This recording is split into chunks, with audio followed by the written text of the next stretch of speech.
Hello, good morning and welcome to Business. The cost of borrowing locally over a long period now has a benchmark interest rate. This has been influenced by the historic 10-year CD bond issued yesterday. George Biafe has more on why some are excited by this development whilst others are still raising questions. Government yesterday accepted 438 million Ghana cedis worth of bids from investors after it got 2 times more than the 200 million cedis it targeted. It also agreed to pay investors an interest of 19% over the next 10 years. For some, this could be described as good, looking at the current challenges with the economy, again with projections by the IMF and World Bank of things improving from next year. The cost of settling this bond could reduce significantly before 2026. However, others have argued that the 19% might be too high and not good for businesses that would want to borrow over that period.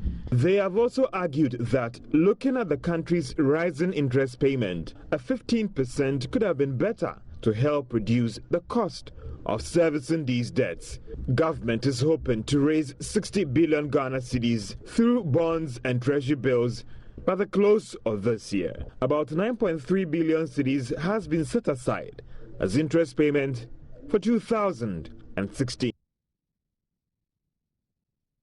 Away from that, small and medium-scale enterprises in the oil and gas industry have been challenged to explore alternate sources of financing their projects to maximize economic benefits of the resource. Access to funding has proved challenging to many of the enterprises because some banks find their operations risky to support. Speaking with Joy Business, Corporate Finance Manager at PricewaterhouseCoopers, Thomas Che Boateng, says noted SMEs in question may consider options such as partnerships in executing projects. This was at the Stakeholder Summit on Local Content and Participation in Takoradi.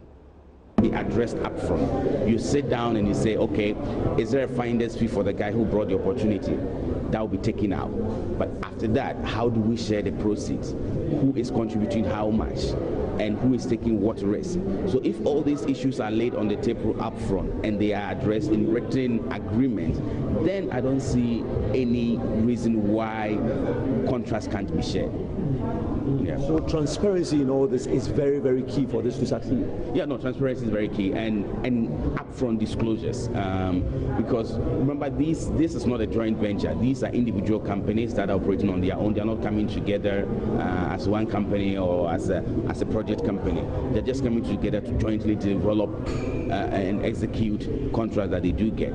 So, of course, the terms of engagement have to be laid upfront. Transparency is very key. Let us all be clear around the issue of risks and contribution and also sharing of the returns. There are instances of companies, local content companies coming together. I can't mention names, but there have been instances. I'll give you just one. No. Yeah, so because of disclosure issues, but we can't give names. But there are examples, and we do encourage that. These are separate licensed operating companies. The challenge is they individually do not have the financial capability to deliver the contract or take advantage of their participation opportunity. So that's why they are sharing that opportunity. So it happens even in spite of their individual existence. And that's all for business. Join me again at midday for more business news.